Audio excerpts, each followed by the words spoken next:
Assalamualaikum warahmatullahi wabarakatuh. Selamat pagi, selamat berjumpa kembali.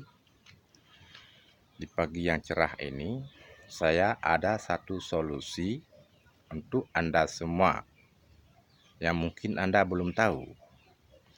Solusinya untuk anak yang masih ngompol.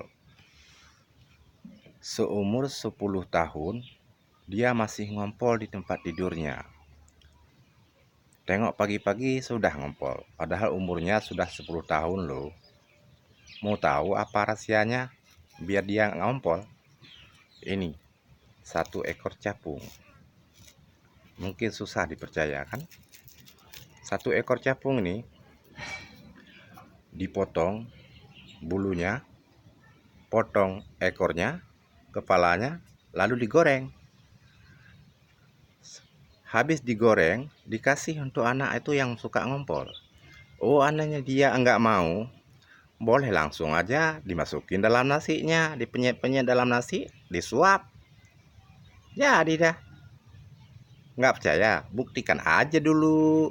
Mau tahu kan? Terima kasih.